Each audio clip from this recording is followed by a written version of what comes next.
¿Me confirma por favor la recepción del audio?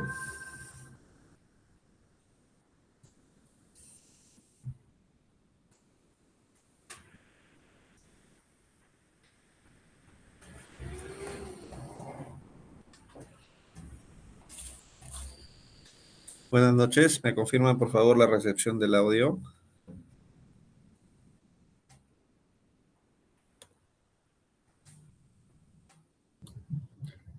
Buenas noches, profesor. Sí, sí, se lo escucha bien. Ok, esperamos unos minutos para que se incorporen más participantes y poder comenzar.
Profesor, disculpe, no hay audio. Creo que está en silencio. Sí, sí, todavía no ha comenzado, todavía no ha comenzado. No, le dije señorita, hace 3 minutos que íbamos a esperar unos minutos más a que se incorporaran más participantes y poder comenzar. No sé si recordará. Sí, solo que como veía pasar las diapositivas, pensé, No, no, no me toca ahora. solamente había Ujú. puesto la diapositiva, no he pasado nada todavía. Ah, ya, listo, es una consulta, profesor, gracias.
Muy bien, ya se incorporaron más participantes, vamos a comenzar. En la sesión pasada estuvimos hablando acerca del presupuesto o del sistema presupuestario y cómo es que un presupuesto se basa en un plan de acción. Y es lo que en las organizaciones privadas denominamos pues como el plan estratégico, el plan operativo. Este presupuesto constituye, ¿no?, la expresión cuantitativa de este plan de acción.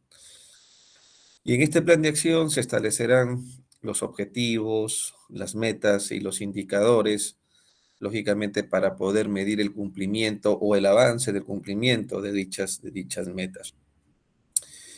Y que bueno, existen diversas metodologías para poder presupuestar, ¿no? Presupuestar, digamos, como una base para el proceso de la toma de decisiones en una organización, entendiéndose que estas organizaciones hoy en día operan pues en un entorno hipercompetitivo y que definitivamente sus decisiones tienen que estar orientadas siempre hacia el futuro, ¿no? Y en tanto y cuanto puedan manejar información predictiva o información presupuestada o proyectada, esto les va a poder permitir tener un mejor planeamiento del efectivo y de las utilidades como consecuencia justamente de la realización de dichos planes. Entonces, estos presupuestos que podrían ser presupuestos operativos o presupuestos financieros, justamente el punto de partida de los mismos pues está dado por el presupuesto de ventas, ¿no?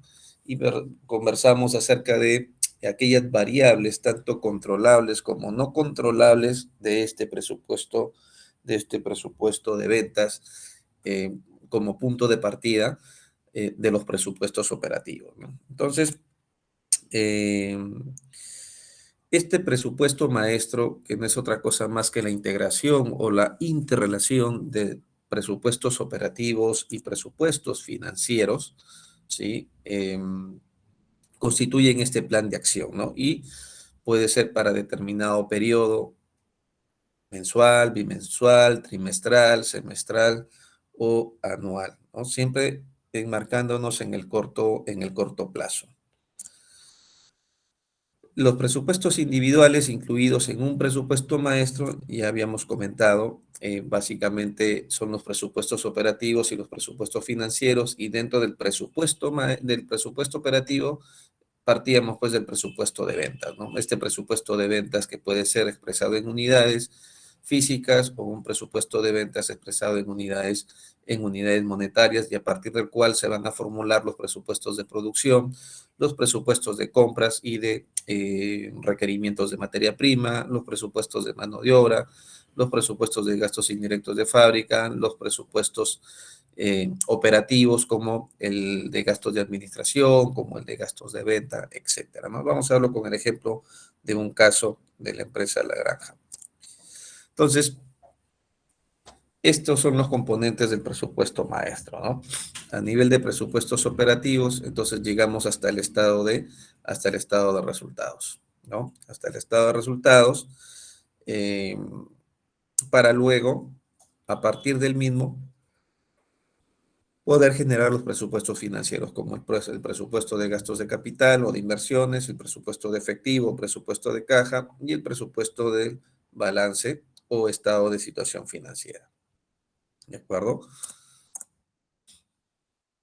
Entonces, estos presupuestos operativos terminan con el estado de resultados, mientras que el presupuesto financiero incluye, vuelvo a repetir, el presupuesto de caja, el balance presupuestado, ¿no? El presupuesto de los gastos de capital o presupuestos también llamados presupuestos de inversión.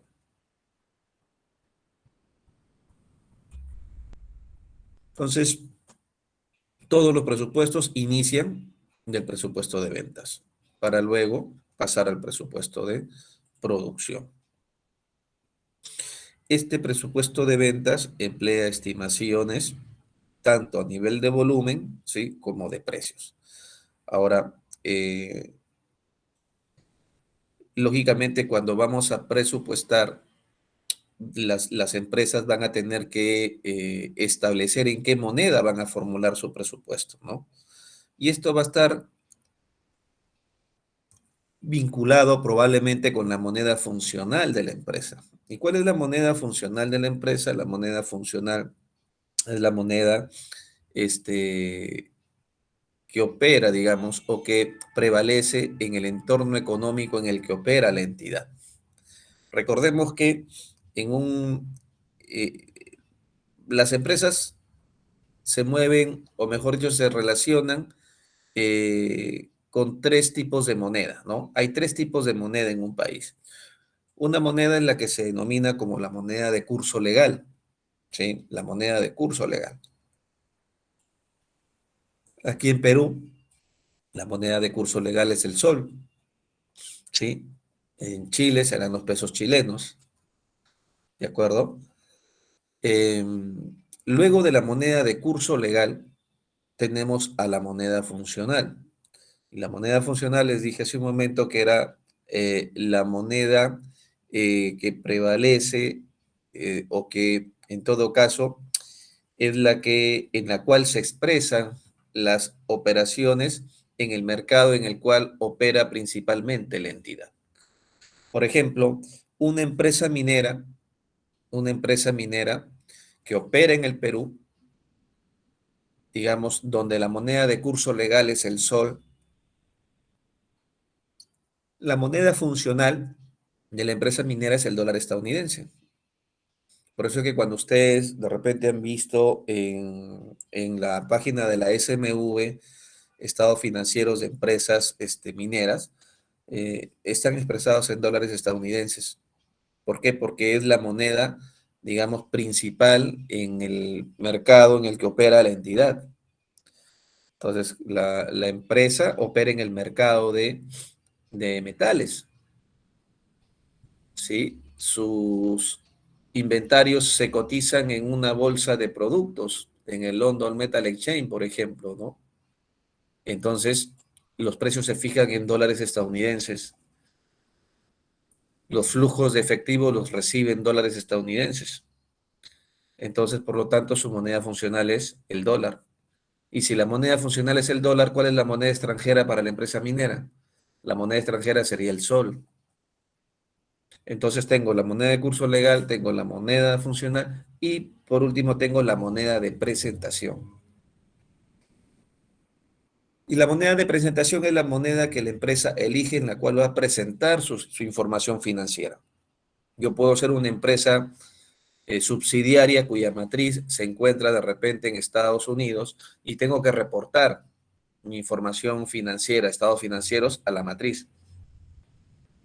Entonces, si mi moneda funcional es el sol, yo tengo que hacer una traslación de estados financieros expresados en moneda local a una moneda extranjera, ¿no? A una moneda de presentación distinta.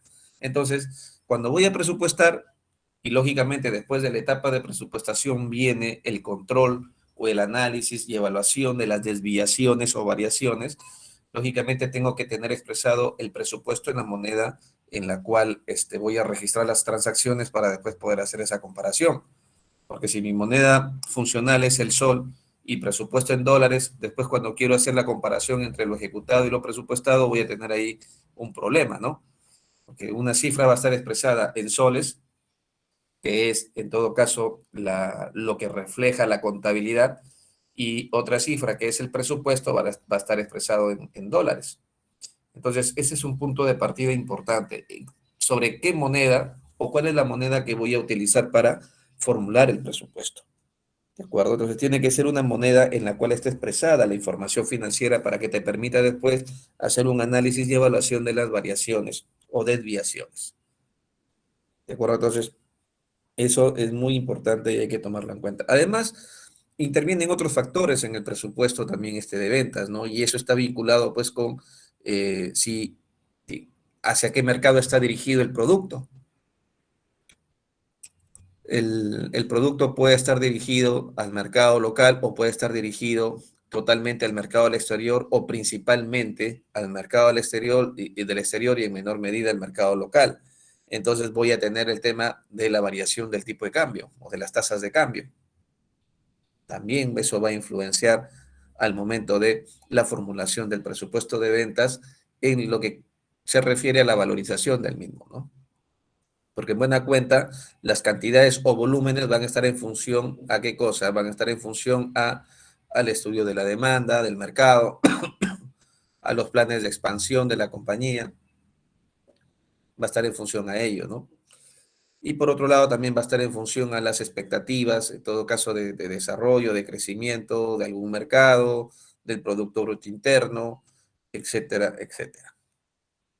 Entonces, partimos del presupuesto de ventas, como decíamos, y luego, a partir de ese presupuesto, voy a formular el presupuesto de producción. Y sobre este presupuesto de producción, voy a formular el presupuesto de costos de producción. ¿Por qué necesito el presupuesto de costo de producción? Porque cuando tenga que formular el estado de resultados presupuestado, en el estado de resultados presupuestado tengo una línea que se denomina costo de ventas. ¿Sí? ¿Y a qué es igual el costo de ventas en una empresa que manufactura? ¿Quién me puede decir? ¿A qué es igual el costo de ventas en una empresa que manufactura? ¿Cómo determino el costo de ventas en una empresa que manufactura? ¿Ah?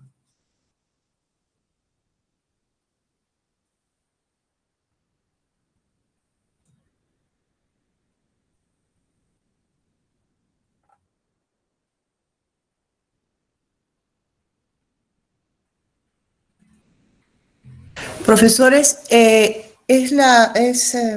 inventario inicial. um, ¿Es el inventario inicial más el costo de producción? El inventario inicial más el costo de producción, dice Frida, estoy por acá, alguien comenta, a ver, déjenme ver. María del Carmen, señala que son los costos fijos más los costos variables. ¿Alguien más que desee opinar?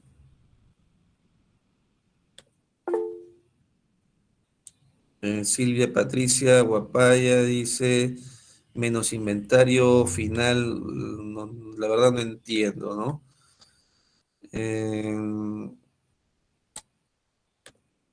Voy a abrir por aquí el Excel rápidamente. En estricto,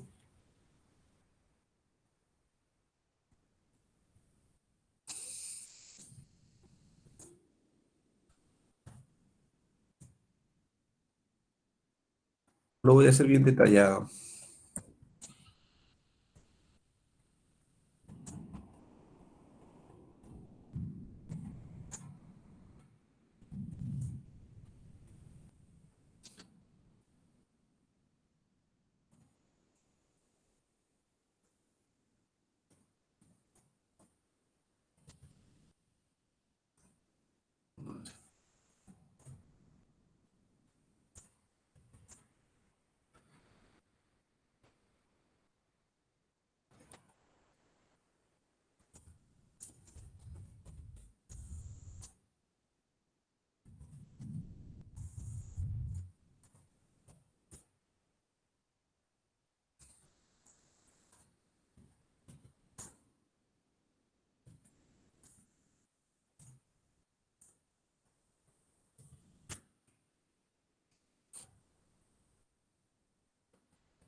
Sí, mejor lo voy a hacer. Ponemos A más B más C. Costo de producción. Luego tengo el inventario inicial de productos en proceso, más el costo de producción. Es igual al costo de artículos procesados o manufacturados también.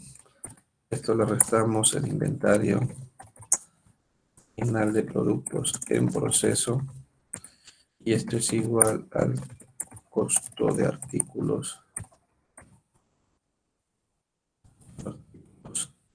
terminados.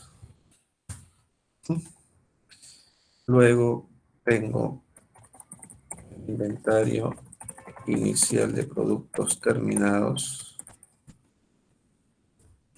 más el costo de artículos terminados. Este es igual al costo de productos terminados disponibles para la venta. ¿Sí? Menos el inventario final de productos terminados. Esto es igual al costo de ventas. Y entonces, así se determina el costo de ventas.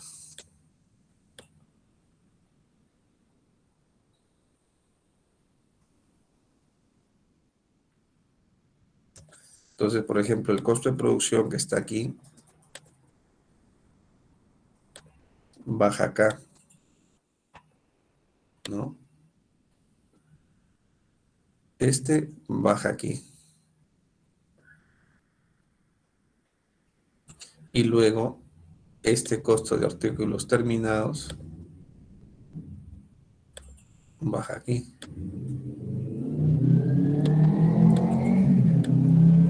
¿Se dan cuenta?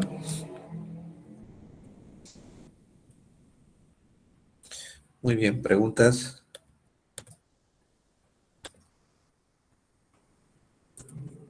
No hay preguntas.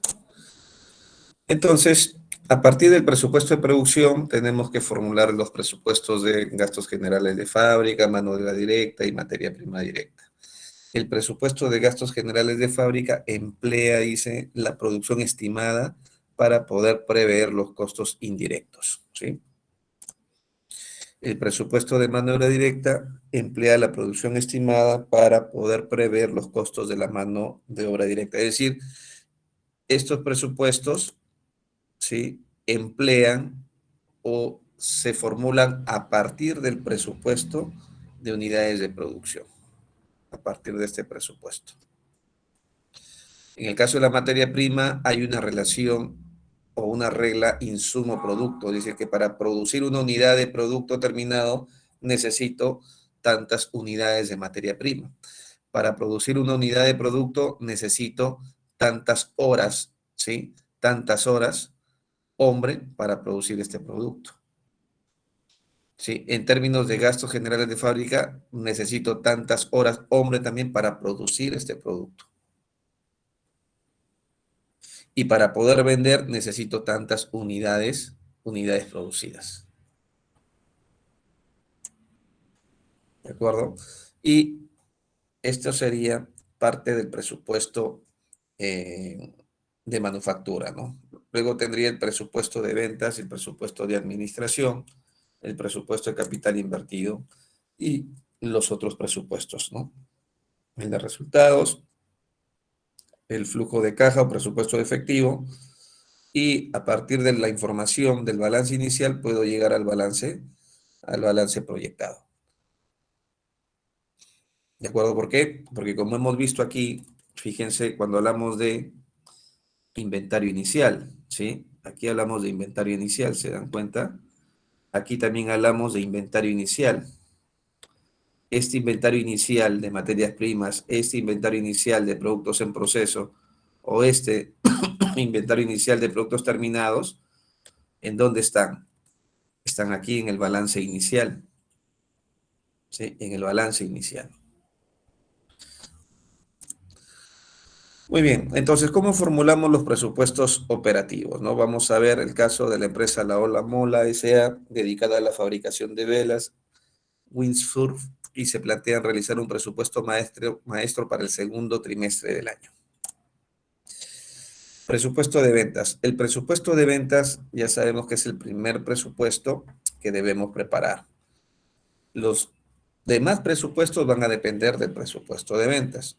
Y este presupuesto de ventas se deriva de la predicción, de la estimación de las ventas y representa el mejor estimado, en este caso, de los gestores respecto a los ingresos por ventas del periodo.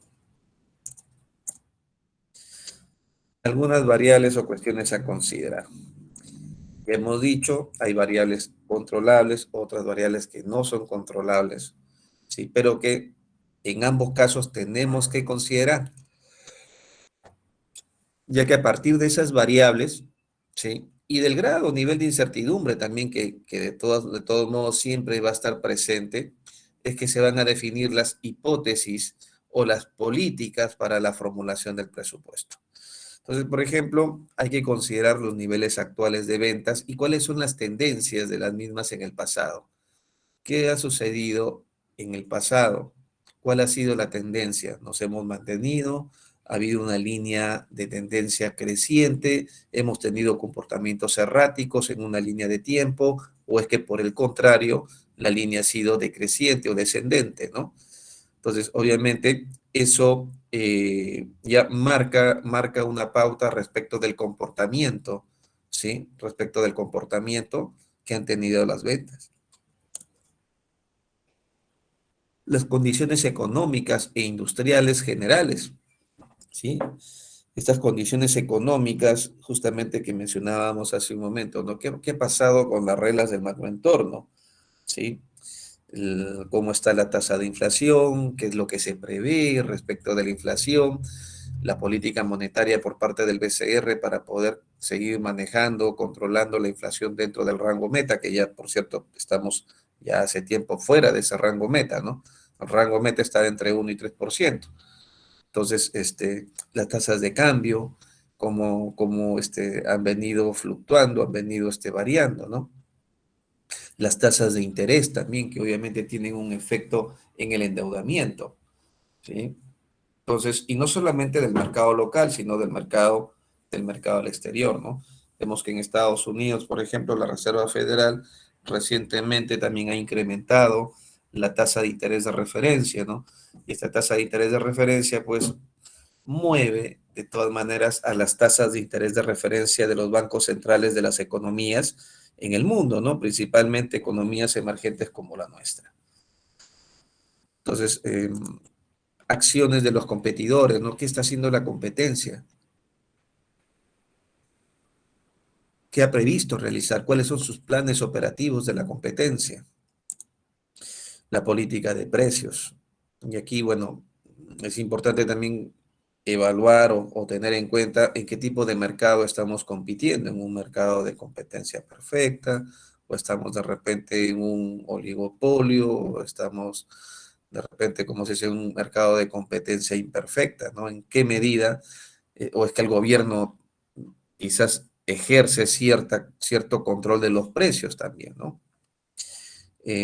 O de repente el producto que nosotros comercializamos o producimos y contiene materias primas que se denominan commodities y sus precios pues se cotizan en una bolsa, en un mercado, y estos van cotizando, van subiendo y van bajando. Entonces voy a considerar de repente algún medio de cobertura para poder gestionar, vale decir, reducir el riesgo de mercado o el riesgo financiero, como el riesgo del tipo de cambio o tasa de cambio, el riesgo de moneda, el riesgo de la tasa de interés, en fin. La publicidad y actividades promocionales. Tenemos un plan de marketing, ¿sí? Es decir, las ventas que se presupuestan vender, se van a vender considerando algún tipo de estrategia, la misma estrategia del periodo anterior, o es que de repente hemos reinventado la marca, de repente hemos reposicionado, o estamos segmentando. Entonces, esta publicidad y actividades promocionales, ¿en qué medida van a contribuir a lograr cumplir la meta, en todo caso la ejecución del presupuesto de ventas? Finalmente el papel aguanta todo, ustedes saben, ¿no? ¿Qué más? ¿Qué ha pasado con el histórico en cuanto a las ventas? Las ventas, cuando hablábamos aquí arriba respecto de las tendencias, ¿no? De las tendencias de las mismas en el pasado. De repente hemos tenido ventas, digamos, no en una tendencia creciente, pero tampoco decreciente, pero que sin embargo después han habido devoluciones. Entonces, ¿qué sucedió con los reclamos por parte de los clientes que quedaron insatisfechos de repente? Hemos incumplido en términos de atención al cliente, en el servicio de postventa, hemos incumplido de repente en mantener o entregar el producto con los estándares de calidad ofrecidos, ¿no? Entonces, estas órdenes no satisfechas, lógicamente tienen una incidencia también al momento de presupuestar. Es más, de aquí inclusive puedo encontrar o determinar información que me va a afectar también al presupuesto de caja, en el sentido de que de repente no todas las ventas que presupuestamos las hemos logrado recuperar a través de su cobranza, sino que de repente cierto porcentaje se mantiene en incobrabilidad. Entonces, eso también podría, podría haber sucedido y lo voy a tener que considerar en el nuevo presupuesto de ventas. Entonces, fíjense, aquí esta empresa presupuesta para el segundo trimestre 20.000 unidades, ¿sí? 20.000 unidades en abril, 50.000 unidades en mayo y 30.000 unidades en junio. En total, en el trimestre, 100.000 unidades. ¿De acuerdo? Entonces, ahí están expresadas las ventas en unidades. Lógicamente, unidades por precio es lo que me va a dar como resultado mi presupuesto de ventas en unidades monetarias. ¿De acuerdo? Muy bien. Entonces, una vez que yo tengo establecido mi presupuesto de ventas, es que comienzo a formular el presupuesto de producción. Y el presupuesto de producción debe permitir cubrir las ventas presupuestadas en primer lugar, y en segundo lugar también poder ayudarnos a mantener suficientes niveles de inventarios finales. ¿Sí? Esto con el propósito de poder atender eventuales requerimientos que se podrían presentar en la empresa, y que de no tener stock en el almacén podríamos justamente incurrir de repente en órdenes insatisfechas u órdenes incompletas de nuestros clientes. ¿De acuerdo? Entonces, hablamos de producción, debe permitir cubrir en primera instancia las ventas planeadas por parte del área comercial, del área de mercadotecnia, como se denomine en la compañía.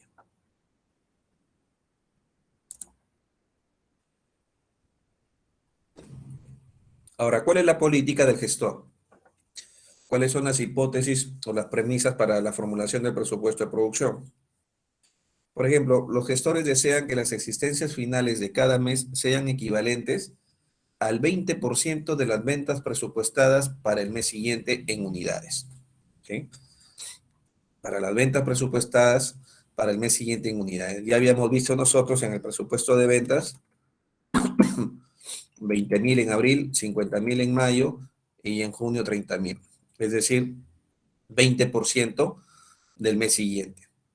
Por ejemplo, para abril, el 20% sobre 50, en mayo, el 20% sobre 30, ¿sí? Y en junio, el 20% sobre una cantidad X, que la vamos a determinar en un momento. Al 31 de marzo, habían 4.000 unidades en existencias finales, ¿no? Era lo que yo un poco les decía acá no. Yo tengo inventarios iniciales y también tengo inventarios finales. ¿Sí? Inventarios finales. Entonces, el inventario inicial, yo les decía por acá, voy a retroceder rápidamente, viene del balance inicial, ¿no? Muy bien, entonces, esto es lo que tengo en el presupuesto de producción. En abril se presupuestan 20.000 unidades, más inventario final deseado, ¿sí? El inventario final deseado, de acuerdo a la política del gestor, es el 20% de las ventas presupuestadas para el mes siguiente. Eso es lo que nos dice acá. De tal manera que estamos hablando de el 20% de 50.000, ¿no? Las ventas que se presupuestan para mayo son de 50.000. Por el 20%, 10.000 unidades son las que deberían estar aquí como existencias finales en abril. Total necesitado, 30.000 unidades. A estas 30.000 unidades le voy a deducir ¿qué cosa? El inventario inicial. ¿Cuánto tengo de inventario inicial? Es decir, lo que viene del balance inicial, lo que viene del periodo anterior, 4.000. ¿Sí? Por lo tanto, para el periodo de abril, yo debo producir 26.000 unidades. Con 26.000 unidades voy a poder satisfacer la demanda del área de ventas, que es 20.000 unidades, y además poder dejar un stock mínimo de seguridad o un stock deseado de 10.000 unidades.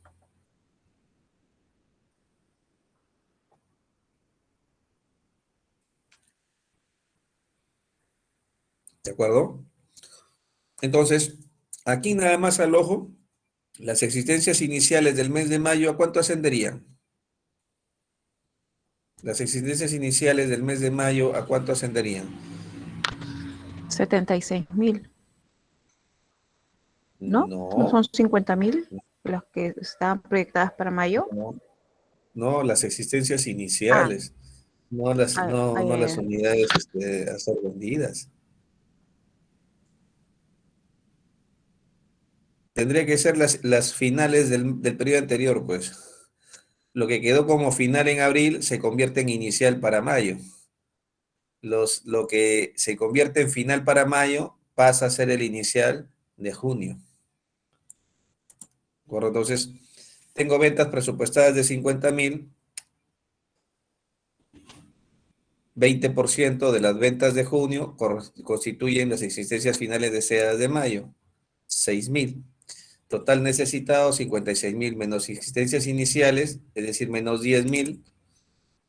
Tendría que producir en el mes de mayo 46.000 unidades. Con 46.000 unidades yo puedo satisfacer las necesidades de venta del mes de mayo por 50.000 unidades y además asegurar un stock final deseado de 6.000 unidades.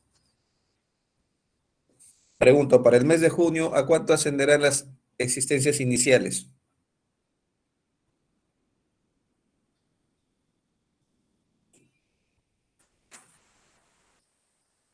¿6.000, profesor?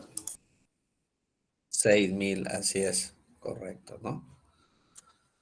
Serían 6.000, ¿no? Esto pasa aquí. Correcto, entonces, de esta manera yo tendría completo mi presupuesto de producción.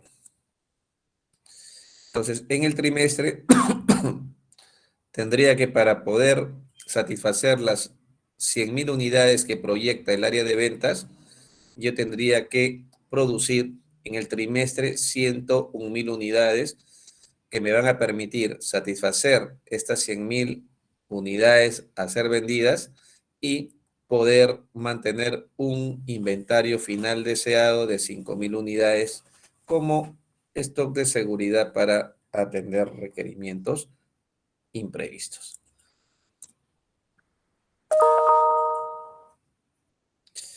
Bien, entonces ahí ya tenemos el presupuesto de producción, ¿sí? Ya está el presupuesto de producción y ahora tenemos que hacer ya el desglose de los presupuestos operativos que se desprenden del presupuesto de producción. Y en primer lugar tenemos el presupuesto de materias primas. ¿sí? Este presupuesto de materias primas contiene tanto la cantidad como el costo de la materia prima a adquirir. Este presupuesto se origina de las unidades de materias primas requeridas para la producción. Es decir, según el presupuesto de producción, donde yo planifico las unidades a producir, ahora necesito presupuestar las unidades de materia prima que se requieren para producir una unidad de producto. ¿Sí? Lo que le dije hace un momento, la relación insumo-producto. Y lógicamente voy a tomar en consideración o tomar en cuenta también las existencias finales deseadas y la existencia inicial que viene del periodo anterior a efectos de poder determinar lo que voy a tener que comprar de materias primas. Porque una cosa es el consumo y otra cosa es la compra, ¿no? Y otra cosa es la compra. Entonces, ¿cuáles son las premisas para este caso? Por ejemplo, la relación insumo-producto es que se requieren 5 kilos de materiales para la fabricación de cada unidad de producto. ¿De acuerdo? 5 kilos para producir una unidad de producto. Luego, los gestores desean que las existencias finales de materias primas, ¿sí?, al finalizar cada mes, sean equivalentes al 10% de la producción del mes siguiente. 10% de la producción del mes siguiente. Y nos dan el dato del inventario inicial. Al 31 de marzo, recordemos que estamos haciendo el presupuesto de abril a junio, entonces la existencia inicial es al 31 de marzo, es de 13,000 kilos de materias primas a un costo de 40 centavos la unidad. Ahí ese costo de 40 centavos es el costo promedio, ¿no? Es el costo que justamente está en el Cardex, ¿no? Es el costo histórico, el costo promedio ponderado. Si es que utiliza el costo promedio ponderado para valorizar los inventarios, ¿no? Podría utilizar el PEPS también.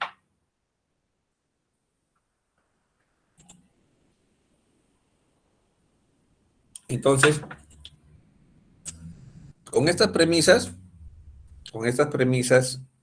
yo tendría que formular, entonces, el presupuesto de materias primas.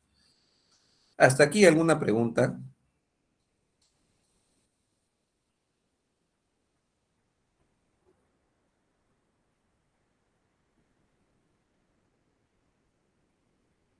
¿Está claro?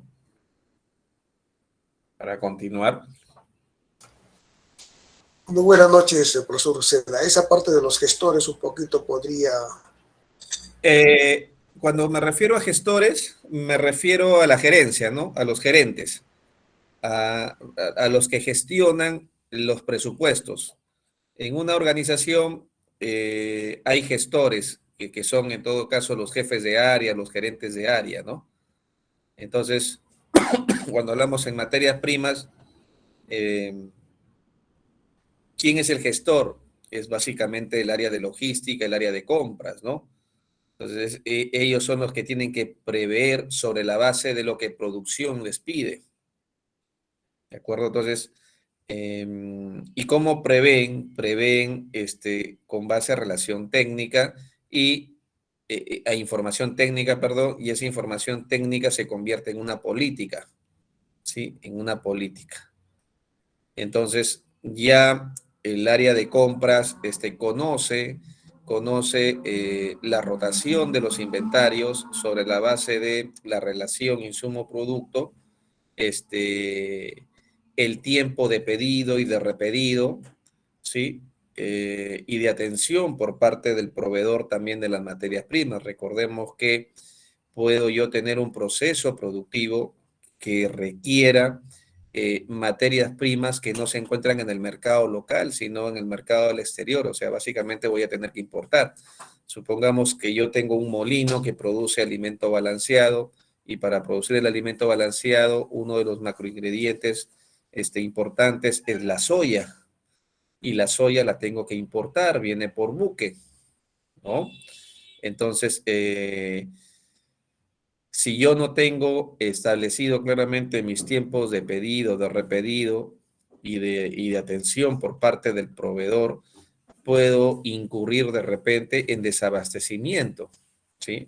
Si bien es cierto, yo puedo tener una política de inventarios, un just in time, Pero si es que yo no he, digamos, estudiado y definido una métrica o los tiempos justamente que toma todo este proceso de abastecimiento, yo puedo de repente perjudicar a la producción y dejarla desabastecida.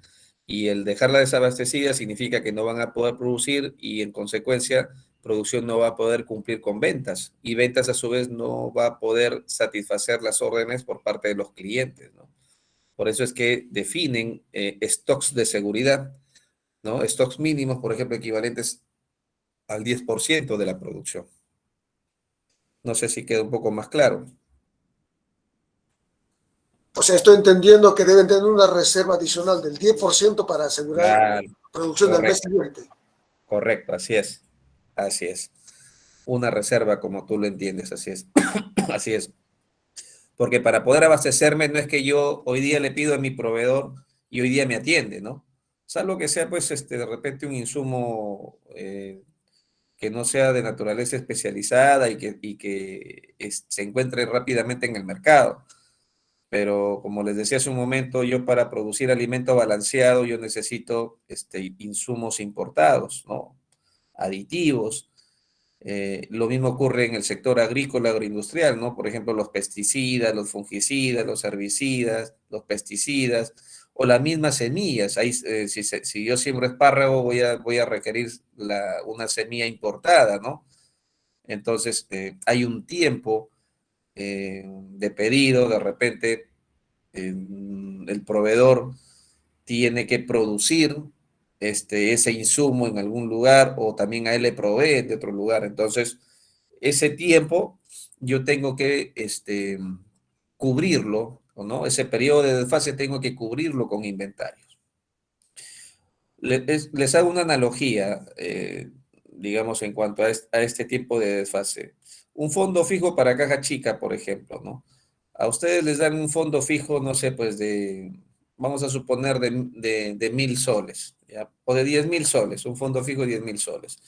Y ese fondo fijo se utiliza para sufragar gastos imprevistos, de emergencia, etcétera, ¿ya? Hay un reglamento del fondo fijo para caja chica que les va a decir a ustedes que el fondo lo tienen que liquidar cuando lleguen al 60% de su uso, ¿sí? De haberlo consumido. O de repente al llegar al 70%. ¿Por qué al 60%? ¿Por qué al 70%? ¿Por qué no cuando termino de gastarme los 10.000 soles?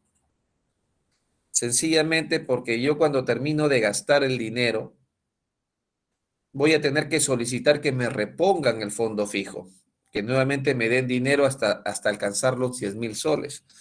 Y esa reposición del fondo fijo toma un tiempo para liquidarlo, un tiempo para registrar la liquidación, otro tiempo para cancelar y generar el reembolso y luego transferirle al custodio del fondo fijo. Entonces, ese lapso de tiempo pueden ocurrir emergencias, pueden ocurrir imprevistos y sencillamente la persona o el custodio del fondo fijo no tiene fondo, pues, porque ha esperado a consumirlo todo para recién solicitar que se le reembolse. En cambio, si lo hubiera solicitado cuando ha llegado a gastar hasta el 60% es decir, hasta 6.000 soles ya gastó, entonces en el interín que pasa el proceso administrativo de revisión, de la generación de la liquidación, la revisión, el registro, etcétera, tiene el otro 40% restante para poder seguir utilizándolo hasta que le puedan reembolsar la diferencia del fondo. Es un stock de seguridad, en otras palabras. Cuando formulamos el presupuesto de caja, mantenemos un stock mínimo de caja. Sí, que por lo general es lo que necesitamos como capital de trabajo.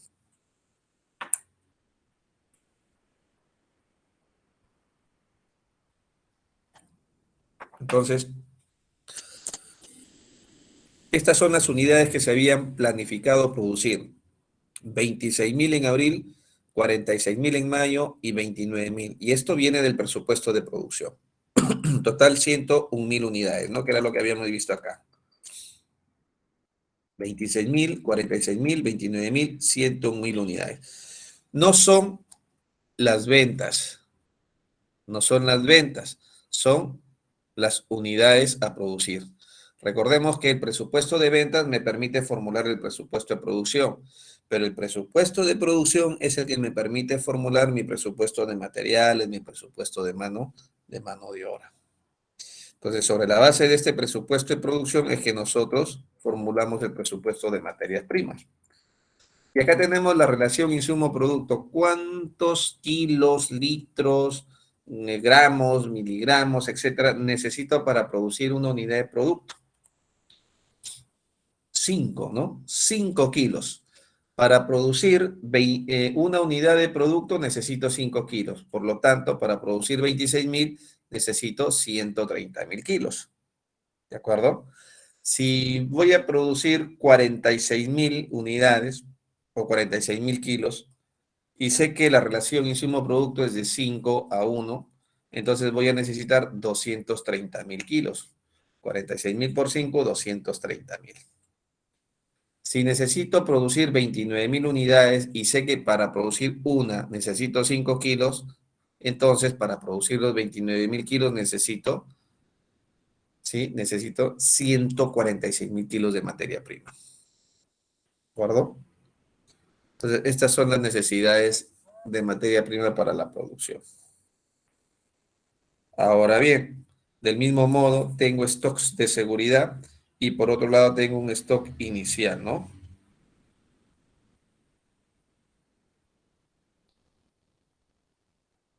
Entonces, de acuerdo a la política de los gestores, ¿cuánto es el stock final deseado? El stock final deseado es una cantidad equivalente al 10% de la producción del siguiente mes.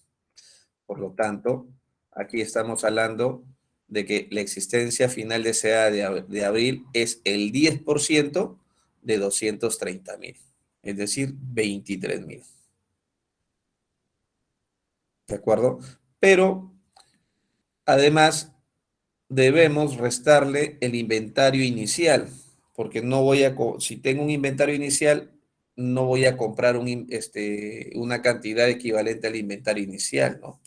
Entonces, el inventario inicial que viene del balance inicial es de 13.000. Por lo tanto, la cantidad a comprar, ¿sí? Para poder producir 26.000 unidades de producto es de 140.000 kilos para el mes de abril. ¿Sí? Para el mes de abril, 140.000 kilos. Y del mismo modo, las existencias finales del mes de abril se convertirán en iniciales del mes de mayo, ¿sí? Las finales del mes de mayo se convertirán en iniciales del mes de junio. Por lo tanto, tengo esto, ¿no? Tengo esto.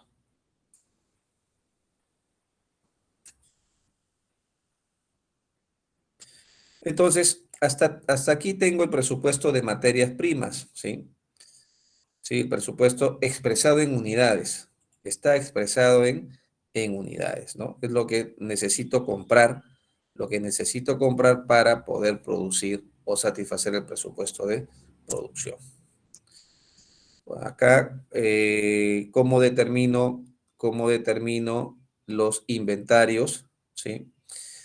En el caso del mes de julio, la producción de julio es de 25.000 unidades las que se proyectan producir, ¿sí? Más las existencias finales deseadas, ¿sí? 3.000, total unidades necesarias 28.000, ¿no? 28.000 menos el inventario inicial, que son 5.000 unidades, en el mes de julio voy a producir 23.000, ¿sí? 23.000.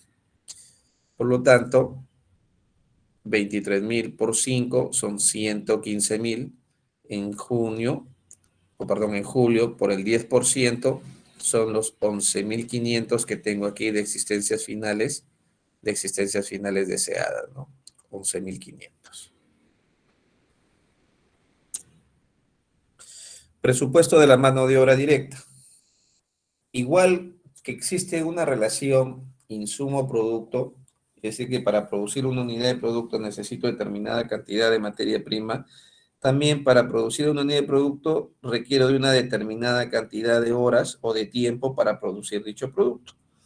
Y en este caso, cada unidad de producto requiere 0,1 hora de mano de obra directa. 0,1 hora de mano de obra directa. La política de la empresa es pagar a todos los empleados por tiempo de presencia. Es decir, trabajen o no trabajen, yo les pago a los trabajadores. A cambio de lo anterior, los trabajadores aceptan una tasa horaria de 8 soles la hora, independientemente de las horas realmente trabajadas. No existe pago por horas extras. ¿Sí? No existe pago por horas extras. Y para los siguientes 3 meses, la mano de obra directa se pagará para un mínimo de 3.000 horas mensuales. Fíjense acá, la política es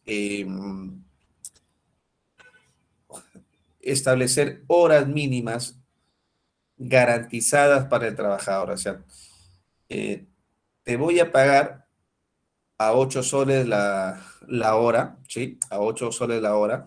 No te voy a pagar horas extras, ¿sí? Pero lo mínimo que vas a ganar es el equivalente a 3.000 horas, ¿sí? Equivalente a 3.000 horas. Si en algún momento las horas que trabajaste, las horas que trabajaste son inferiores a 3.000 horas, tú ganas las 3.000 horas, no puedes ganar menos. Si en otro periodo las horas que trabajaste fueron 4.000 horas, yo te pago sobre 4.000, ¿sí? Sobre 4.000.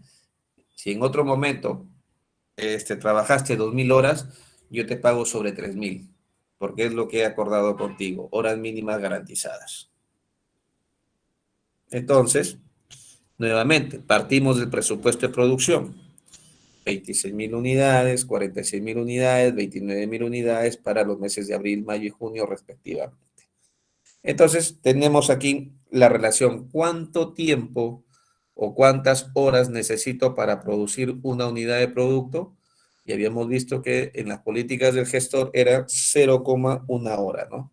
0,1 hora. Entonces, para producir 26.000 unidades en abril, 46.000 unidades en mayo y 29.000 unidades en junio, voy a necesitar 2.600 horas en abril, 4.600 horas en mayo y 2.900 horas en junio. Es decir, un total de 10.100 horas. ¿De acuerdo? Pero recordemos que al trabajador se le ha garantizado horas mínimas, ¿sí? Al trabajador le hemos garantizado horas mínimas. Entonces, al haberle garantizado horas mínimas, voy a comparar. Las horas mínimas son de 3.000. Por lo tanto, en el mes de abril, si las horas requeridas me resultan en 2.600 horas, pero yo he acordado garantizar horas mínimas de hasta 3.000, en el mes de abril voy a tener que presupuestar sobre 3.000 horas. En el mes de mayo, sobre las horas requeridas, porque son mayores a las garantizadas. En el mes de junio, sobre las garantizadas, porque son mayores a las requeridas. Y entonces tendría lo siguiente, ¿no? Tendría lo siguiente. Y ahora, la tasa horaria, ¿no? La tasa horaria. La tasa horaria era de 8 soles, ¿no? Entonces, aquí sí, ya determino mi costo de la mano de obra directa. En el mes de abril, 24.000 soles. En el mes de mayo, 36.800. Y en el mes de junio, 24.000 soles. En el trimestre sería un presupuesto de mano de obra, de horas, 10.600 horas, con una tasa de 8 soles, 84.800 soles. Ese es mi presupuesto de mano de obra directa para el trimestre abril, mayo y junio. ¿Preguntas?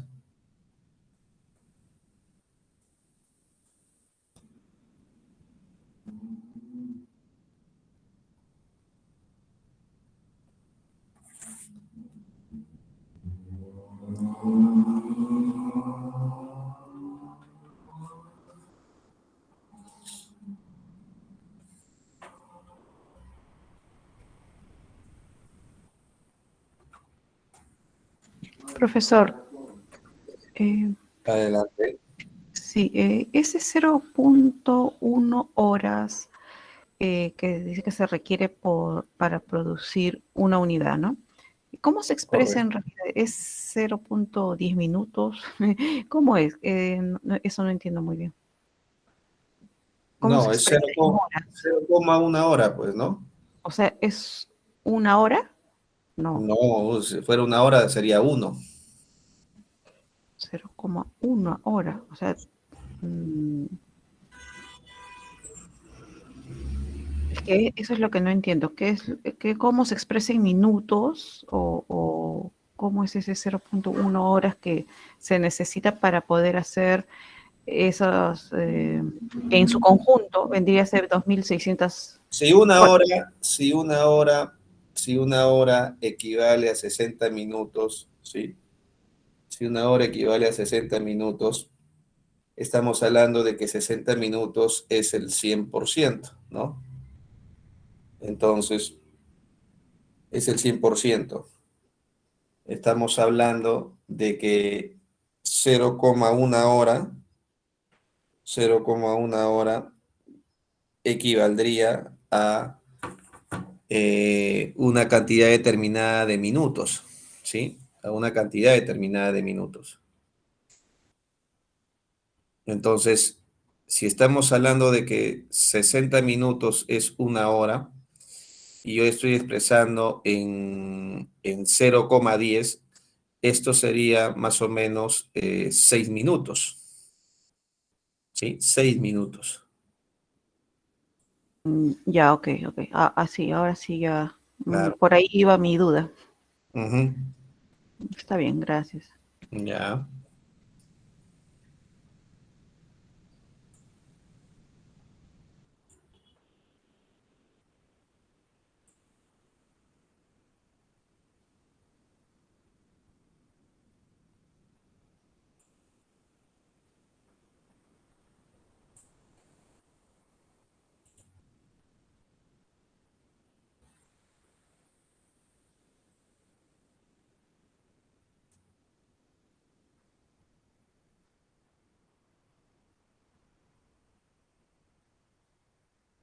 Bien, entonces seguimos. El presupuesto de gastos generales de fábrica, sí, ahí voy a tener, bueno, todos los costos indirectos presupuestados, incluyendo los costos fijos, no desembolsables como la depreciación, ¿no? Entonces tengo, por ejemplo, la mano de obra indirecta, los materiales auxiliares, los servicios diversos, alquileres, seguros, depreciación. Y entonces, este presupuesto de gastos generales de fabricación me va a servir para poder completar el costo de producción, ¿sí? Y a su vez el costo de ventas. Sin embargo, para el presupuesto de efectivo o el presupuesto de pagos, que forma parte del presupuesto de efectivo, lo que no va a formar parte de él es la depreciación, ¿no? Es la depreciación. Entonces, porque la depreciación es un costo no desembolsable que no representa en todo caso una erogación o una salida de efectivo. Y esto lo vamos a ver, vamos a poderlo ver aquí de una manera más, con un impacto más material, ¿no? Por ejemplo, los costos variables de venta y administración son de 50 centavos, ¿sí? Son de 50 centavos por unidad vendida. Los costos fijos de ventas de administración son de 70,000 soles por mes, ¿ya? Y estos costos fijos de 70,000 soles incluyen 10,000 soles en gastos de depreciación que no requieren una salida de dinero por caja en el mes. ¿De acuerdo? Entonces, 5 centavos por unidad vendida, los costos variables de venta y de administración y costos fijos por 70,000, de los cuales 10,000 constituyen gastos de depreciación y que no requieren una salida de efectivo. Entonces, en base a esto, vamos a formular el presupuesto de gastos de venta y administración, ¿sí? La tasa de costo variable es de 50 centavos, por lo tanto, mi costo variable de abril es de 10,000 soles, de mayo 25,000 y de junio 15,000. Los costos fijos de administración y ventas son de 70,000. Por lo tanto, mi costo del periodo, el total de mi costo del periodo es de 80, 95,000 y 85,000 en abril, mayo y junio respectivamente, de los cuales, restándole la depreciación, que es de 10.000, obtengo mi presupuesto de pago de gastos de venta y administración. Voy a pagar 70.000, 85.000 y 75.000 por abril, mayo y junio respectivamente.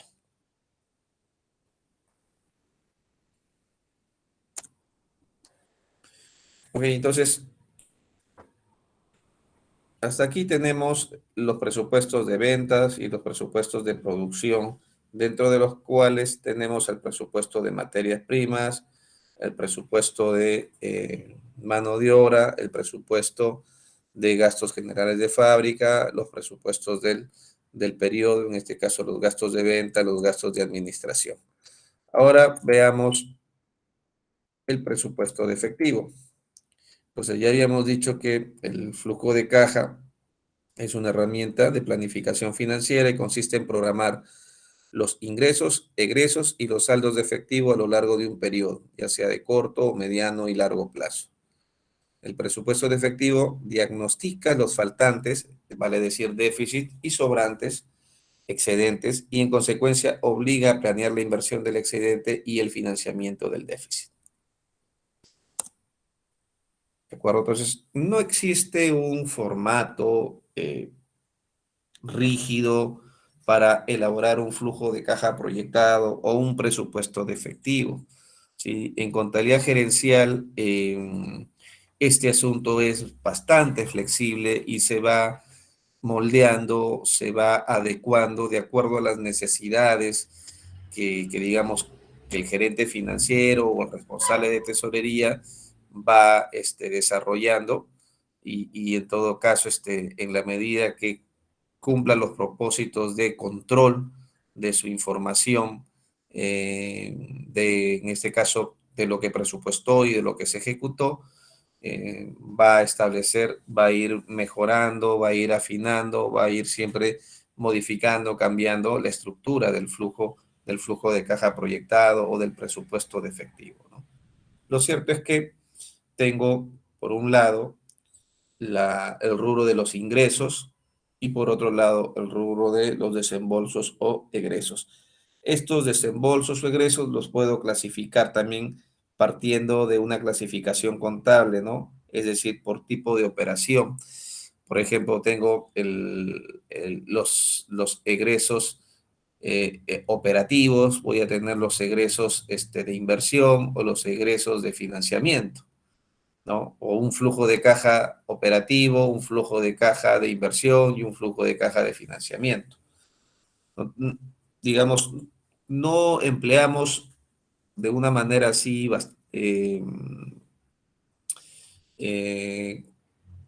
así de simple, como les acabo de mencionar, para no confundirnos con lo que se conoce en formulación de proyectos o evaluación de proyectos, el flujo de caja de inversión o el flujo de caja de financiamiento neto y el flujo de caja económico, ¿no?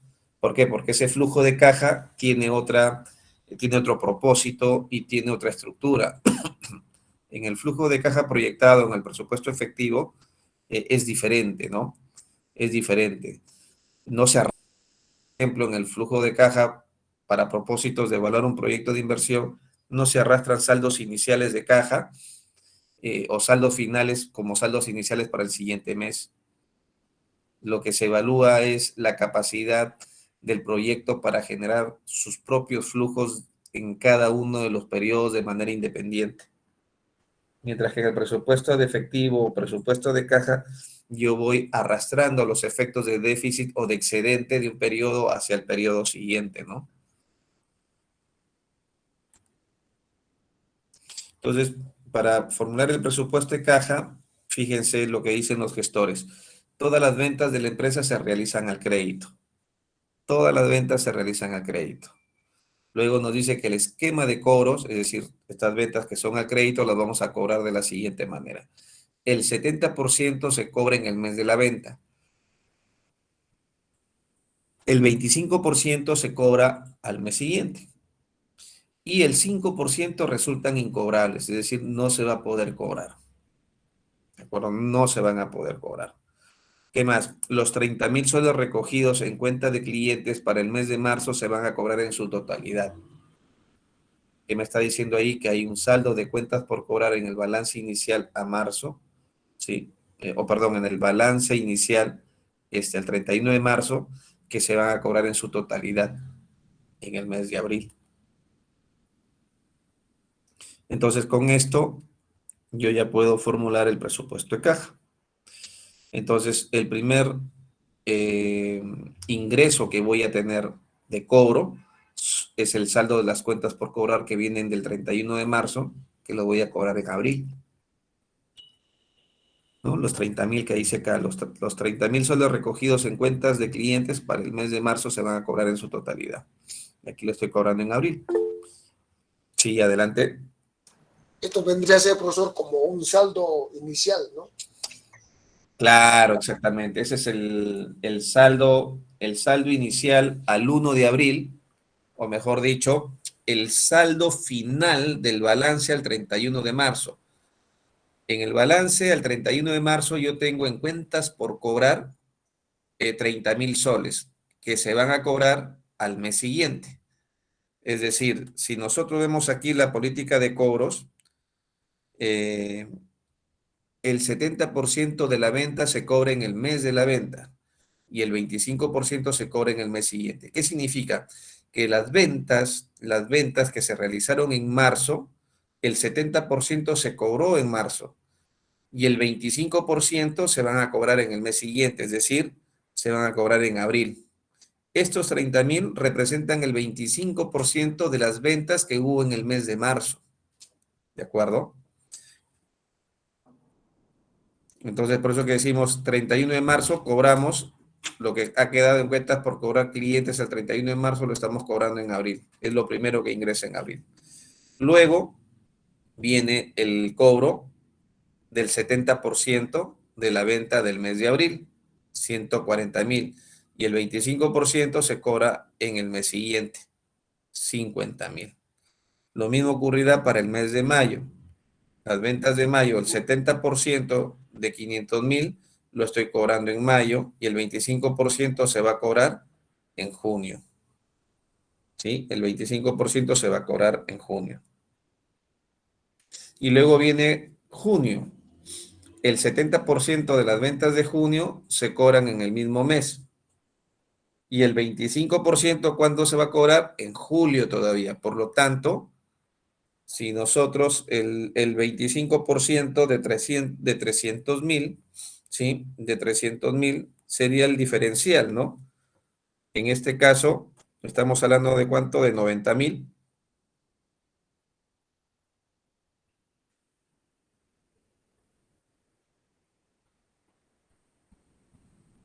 Perdón, 75.000, ¿no? Porque hay un 5% que era incobrable.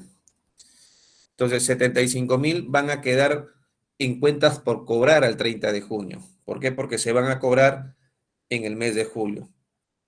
Si esto fuese julio, aquí aparecería clientes del 30 de junio, ¿sí? Clientes del 30 de junio, 75.000.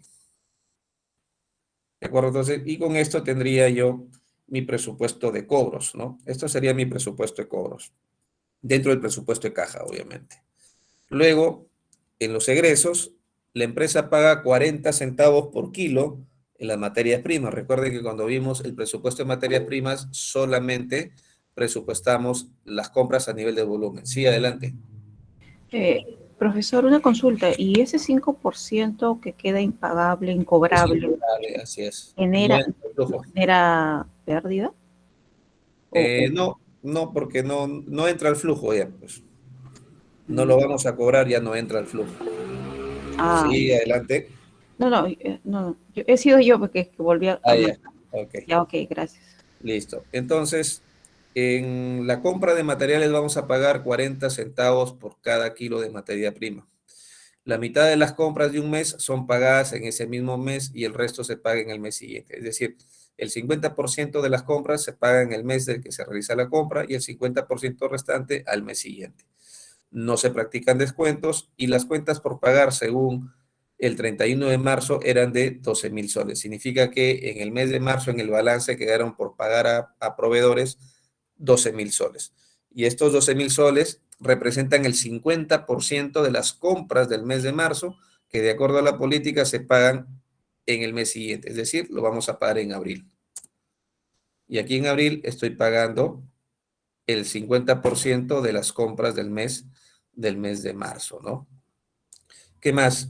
En abril pago el 50% de las compras de abril.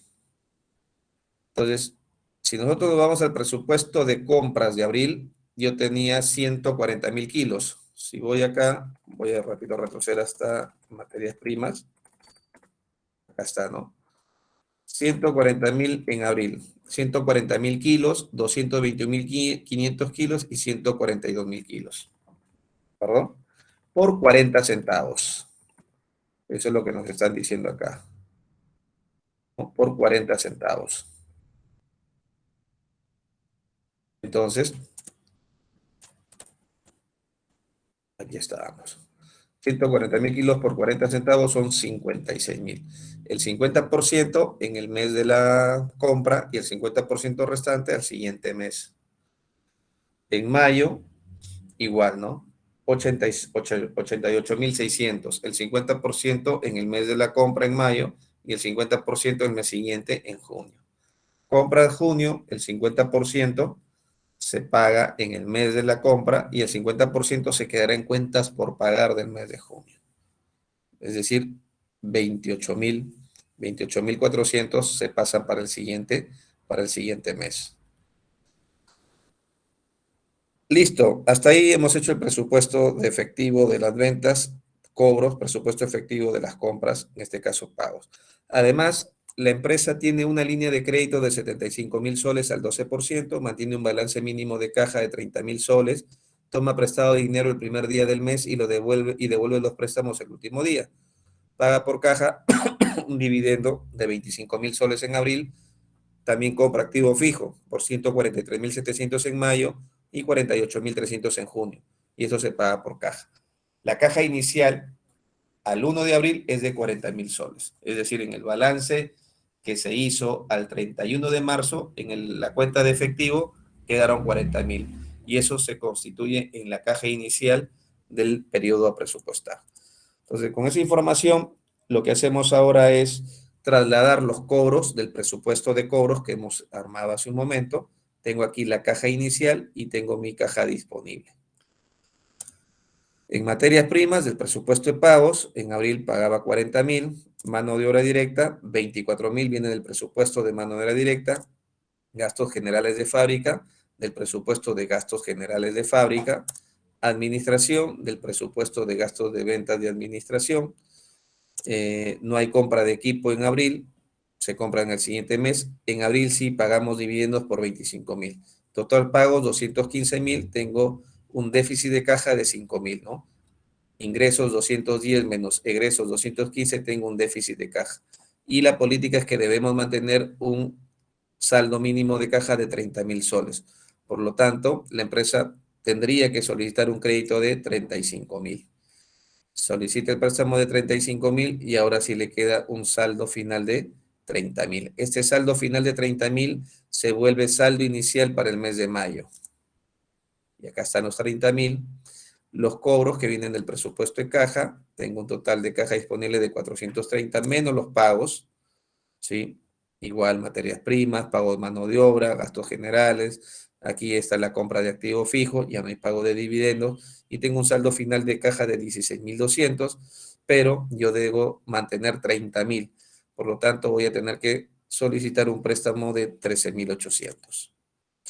Solicito los 13.800 y con eso cierro mi caja al final de mayo de 30.000, que es la caja mínima deseada, y esto se constituye en una caja inicial para junio, ¿no? Y del mismo modo completo las demás líneas del presupuesto de caja. Al finalizar o al final de junio, la empresa tiene suficiente caja, ¿sí? Porque le está quedando 86.000 para devolver los préstamos de 48.800 que ha solicitado más los intereses del 12%, ¿no? Solicitó estos préstamos, ¿no? 35 más 13.800. En junio devuelve los 48.800 y además paga los intereses de 838 soles, ¿no? Un interés simple, 35.000 el primer préstamo y 13.800 el segundo, por 12%. En este caso, ¿no? Por 2 meses y por un mes, tenemos 838 de interés. Y termina con 36.362 soles de saldo final de caja, que excede en 6.362 el saldo mínimo deseado, ¿no?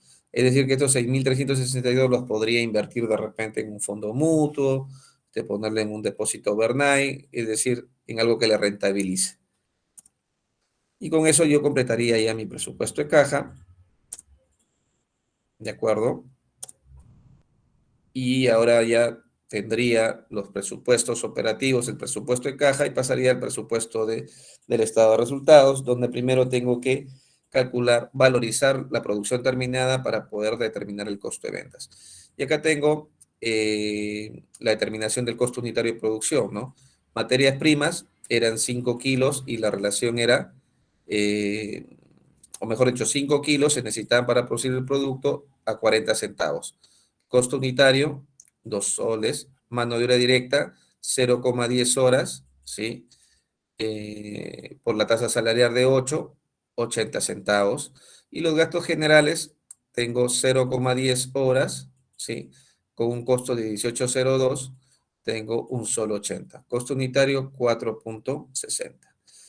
Las existencias finales que quedan en el presupuesto de producción es de 5.000 unidades, ¿sí? Por el costo unitario de 4,60, el inventario final valorizado es de 23.000. ¿Sí? 23.000. Estos 18,02, aquí está la forma como se calcula. Los gastos generales de fábrica son de 191.000 entre el total de horas. Esto se obtiene del presupuesto de mano de obra, esto se obtiene del presupuesto de gastos generales de fábrica, nos da una tasa de 18,02 de gasto indirecto de fábrica hora, que es lo que tengo acá, 18,02. Por 0,10 horas, un solo 80. Entonces acá tengo valorizado el inventario final de productos terminados y con esto yo ya puedo calcular el costo de ventas, ¿no? El inventario final de los productos terminados es de 100.000, ¿no? Por 4,60, 460.000. Las ventas, 100.000 por 10, 1.000.000. Los costos operativos, costo de venta de administración y el costo financiero, lo cual me da finalmente un resultado neto de 279.162.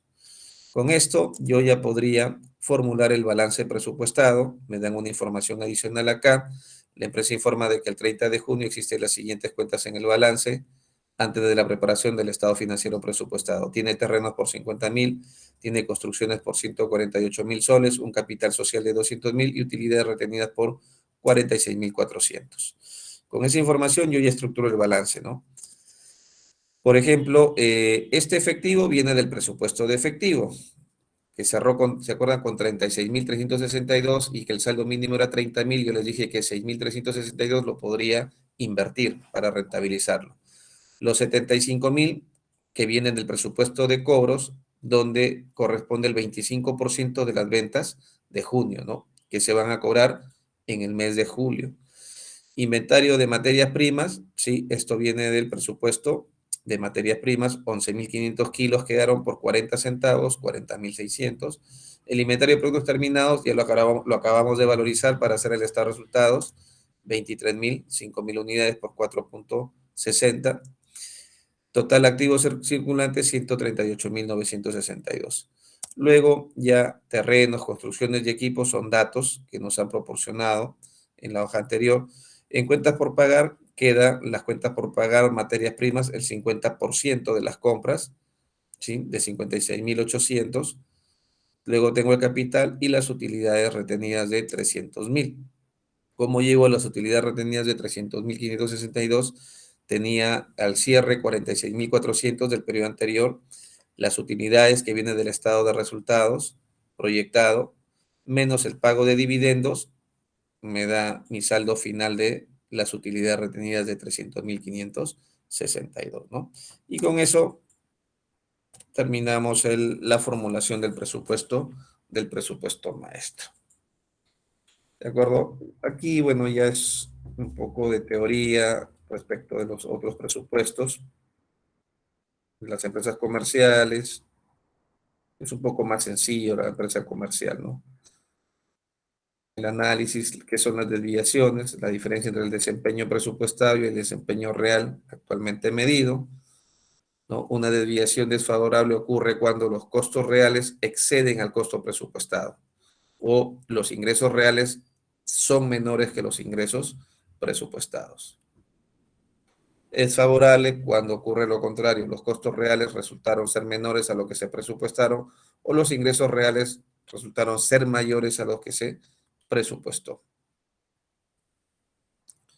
¿De acuerdo? Entonces, y eso sería todo. Muy bien, preguntas. Estamos en la hora. Nos termina exactito. Voy a subir esta PPT para que puedan revisarla con calma. Llama la videoclase de la explicación y no tengan de repente no les quede ninguna duda, pues, ¿no?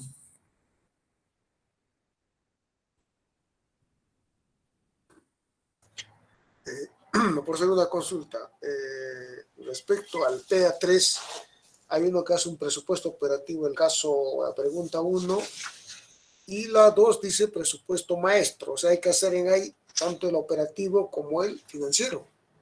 Correcto, así es. ¿Va a haber tutoría la semana que viene antes del jueves del curso? Tutoría, no tengo yo tutoría.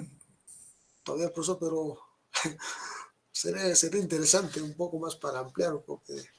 Sí, lo que pasa es que yo no tengo programada tutoría. Yo tengo las horas programadas para dictar clase, que es lo que hago, ¿no? O sea, eso ya escapa a mi persona. Yo trato de proporcionarles un material complementario, algunas guías. Lamentablemente el tiempo es 1:30 a la semana, ¿no? Eso ya escapa al docente. La cantidad de temas que ustedes tienen en este curso presupuesto maestro es un tema bastante amplio, ¿no?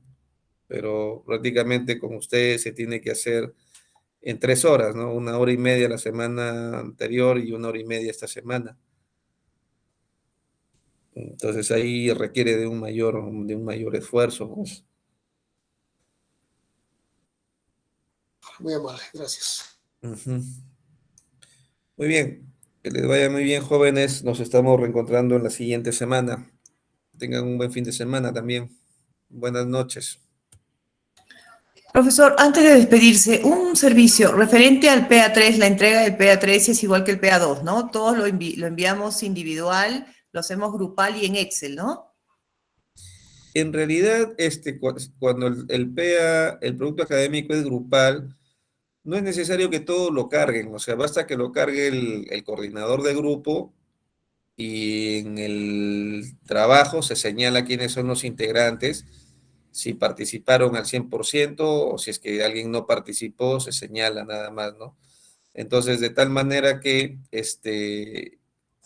se replica la nota en los demás integrantes, ya, ¿no? Pero igual yo suelo entrar a a las demás casillas y les pongo la nota, ¿no?